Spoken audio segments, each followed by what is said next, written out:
First story. St. Daniel's Mental Hospital was haunted. Everybody in town knew that, especially Century Manor, the old house at the back of the property which had stood there for 150 years, longer than any other building on the grounds. Maybe that's why it was such a popular place for kids to go urban exploring.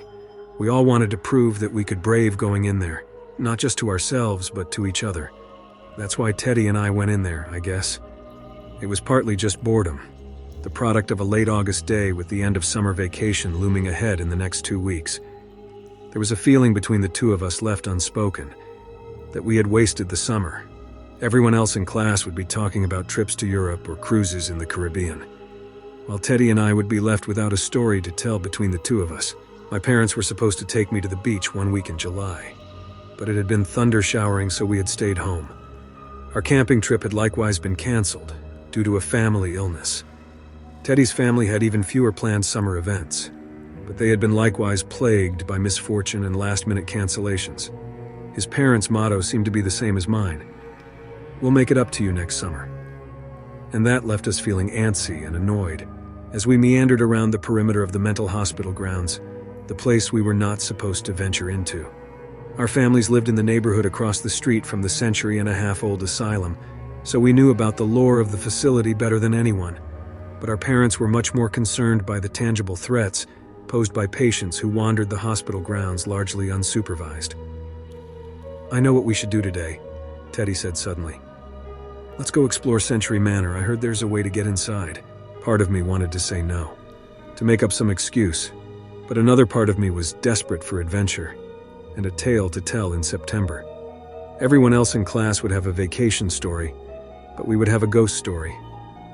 "All right, let's do it," I agreed, following him as he stepped foot onto the forbidden grounds of the asylum. I hurried after him and we stayed close to the tree line, hoping to avoid detection.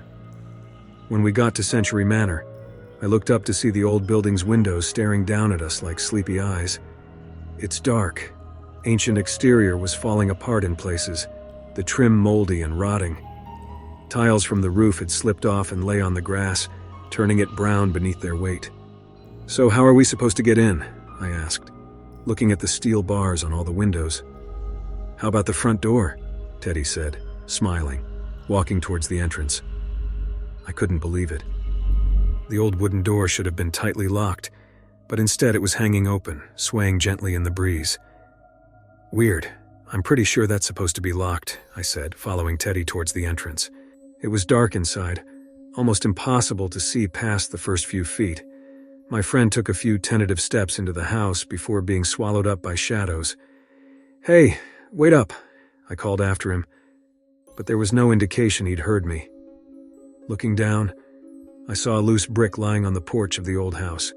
I picked it up and used it as a doorstop, hoping it would prevent anyone from closing the door and sealing us inside. Suddenly, I was beginning to realize that was a real possibility. "Teddy, I'm not sure about this," I said, stepping into the dark house. It took my eyes a few seconds to adjust. I blinked and looked around to see the old house was dingy and falling apart inside, even worse than the exterior. The ceiling to my right was bulging and looked ready to cave in at any second. The floors creaked noisily with each step I took, as if ready to break. "Let's go look upstairs," Teddy said, seeming bored already with the main level. Despite his eager attitude, I felt like there was something immediately wrong with this place. It was like a weight on my soul, crushing my heart and making it difficult to breathe. "Don't you feel that?" I asked.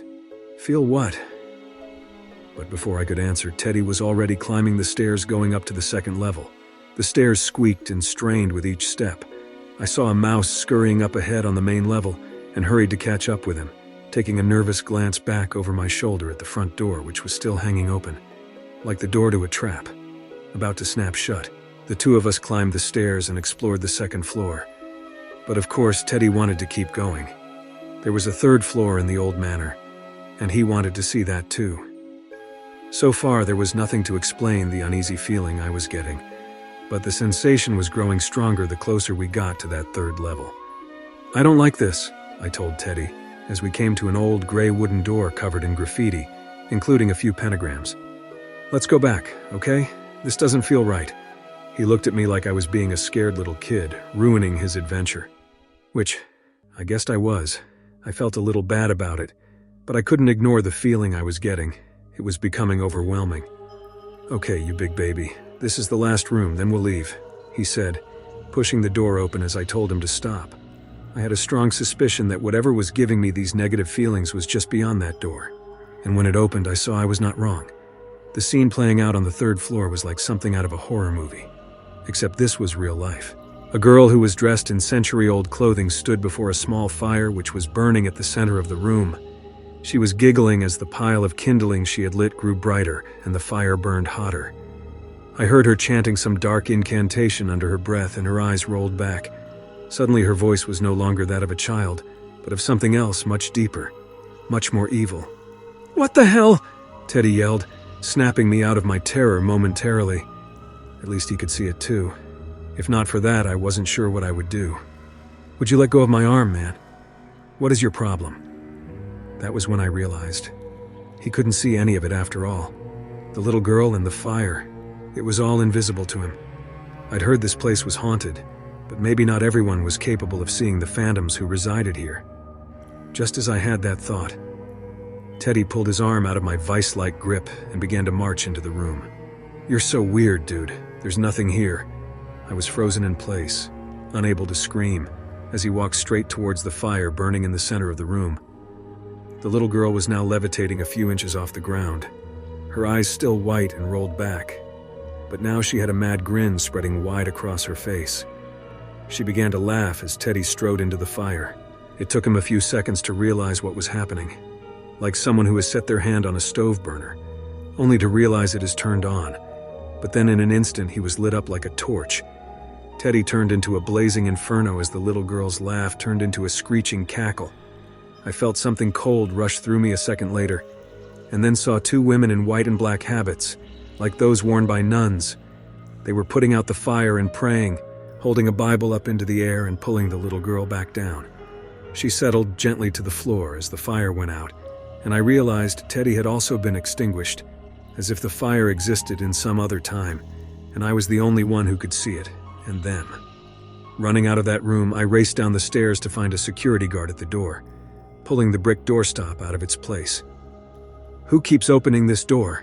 he was saying to himself. I yelled at him to stop and told him to get help. My friend was in trouble. "Not again," the security guard muttered, probably thinking I couldn't hear him. "They really need to tear this old place down before it kills anyone else." Luckily, Teddy survived the event, but he's been in a coma for quite a while, and was unable to defend me during the court proceedings. I was forced to tell the judge what had happened by myself, and he wasn't inclined to believe me. Pyromaniac ghosts aren't exactly the best legal defense, as my exasperated lawyer will tell you. But I wasn't going to lie, and I wasn't going to admit to something I didn't do. I didn't hurt my friend. I didn't leave him there to die. I just hope Teddy wakes up one day soon. I know he'll tell them I'm innocent. Someone smuggled in a cell phone for me so that I could share my story. A true friend. I just hope Teddy can clear my name, or I'm going to be in this asylum for a long, long time. Second story.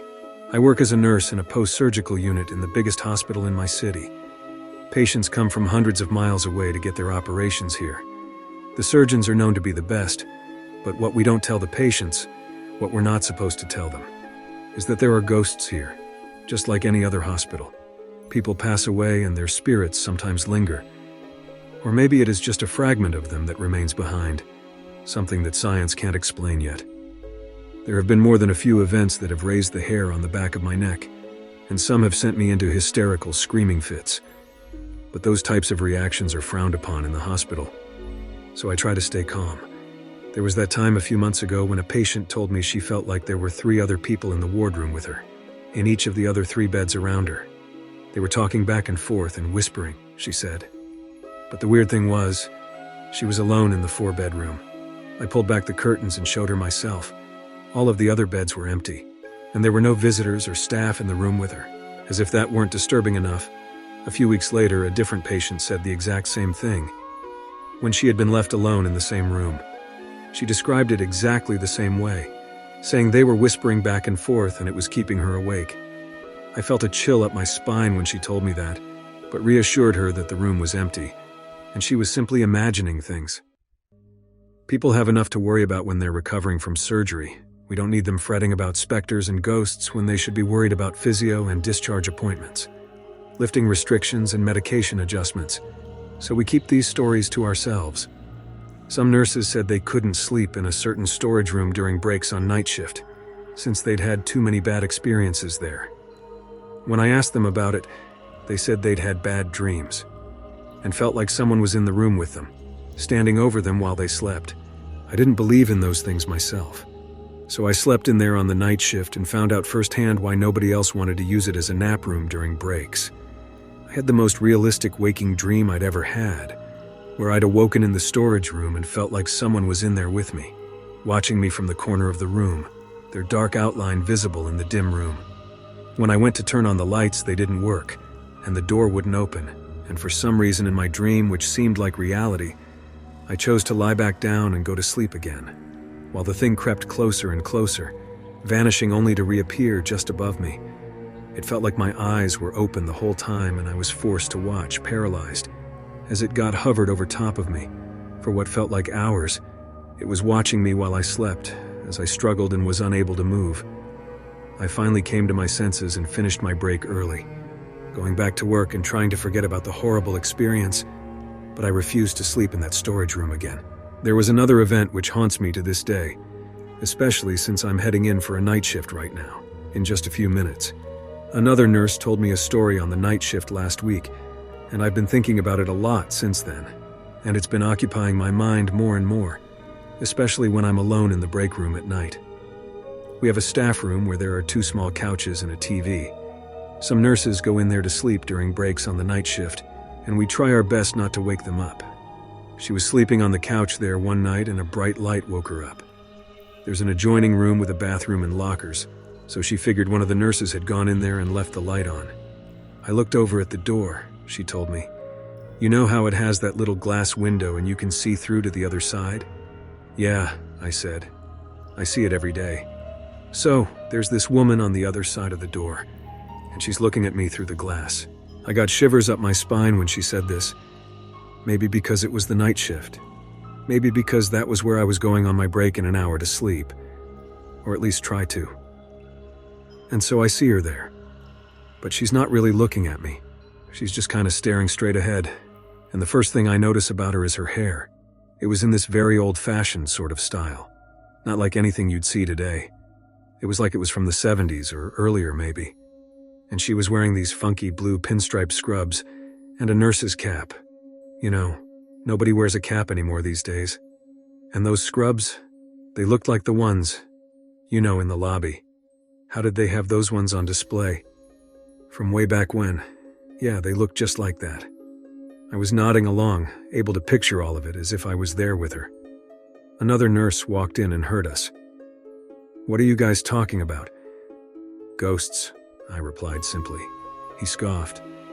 You guys believe in that stuff? The 2 of us shared a knowing look. He hadn't been working on the floor long enough to have seen them himself, and some people just aren't attuned to these things. The nurse went back to her story. So she's just standing there, staring straight ahead, and I thought it was the IV nurse at first, because sometimes they'd come in during the night shift and use the bathroom or whatever. So I yelled at her, "Hey, turn that light off, will ya? I'm trying to sleep in here." But she just kept staring straight ahead. So I just put the pillow over my head and tried to sleep some more. Then when I woke up later on and that light was still on. So I asked around. Nobody came in there during the night. And that room is locked, so it wasn't a patient. And I saw the IV nurse later on and they were not dressed like that. So, yeah, I'm pretty sure I know who it was though. According to her, the woman was the ghost of a nurse who had died driving home after a long night shift and had fallen asleep at the wheel. Based on the description she'd given, an older co-worker had recognized her. She'd said that was exactly what an old nurse who used to work there looked like. And from that point on, the nurse who told me this story always remembered to stay awake behind the wheel on the drive home. Every time my eyes start to blink and I'm getting tired, man, I think about that old nurse with the curly gray hair standing behind the glass and I'm wide awake again. Better than a fricking cup of coffee, I'll tell you. Something occurred to me as she finished the story. That's really weird. My patient in room 14 told me last night that they saw someone peeking their head in the room and looking at them. and sometimes they would stand in the doorway and just stare at them for a while. She said the person had a very old-fashioned haircut and old-fashioned scrubs. She thought it was a ghost or maybe a hallucination. Ghosts and hallucinations are commonplace on the post-surgical floor, and sometimes it can be difficult to tell the two apart. Pain medication-induced post-operative delirium is not unheard of, especially in the elderly. She thought it was the Dilaudid, so none of that tonight, just sticking with Tylenol. Good idea, the other nurse said. And I excused myself. I figured I'd check on my patients, especially the ones in room 14. I was somewhat unsurprised to see a woman in blue pinstripe scrubs with a cap looking in at them from the doorway.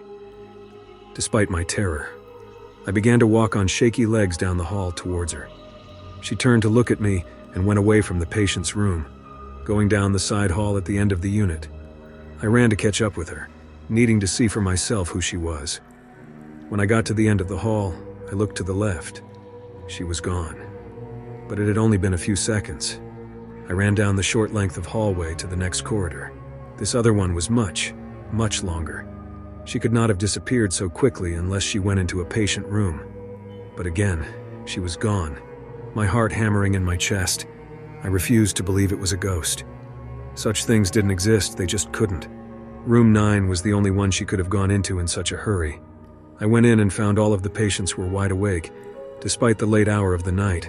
It was 3 a.m., and everyone should have been asleep. "It's freezing in here. Can you get me a warm blanket?" asked the patient by the door. I told her I would, and she nearly screamed in fright. "Oh my goodness," the old woman said, startled. "I didn't see you there." "So, who were you talking to?" I asked. "The other nurse, the one who just came in. Where did she go?" I felt a presence behind me and looked to see the shape of something moving, but then it was gone, like a wisp of smoke on a windy day. Not wanting to tell the woman it had been a ghost, I just made up an excuse and told the woman I'd get her a warm blanket. Nothing seemed to help, though. None of the patients in that room slept very well that night, if at all. They kept saying they felt like there was something laying in the bed right next to them. Come to think of it, it's the same room where patients kept imagining other people were in the room with them. Except this time it really was full. I haven't seen the ghost nurse since that night, and I'm hoping I never do again. It's terrifying to say the least, since I don't really understand why she's here. And you never know exactly when she's going to show up. I'm heading into work for another night shift now. Wish me luck. I'm gonna need it.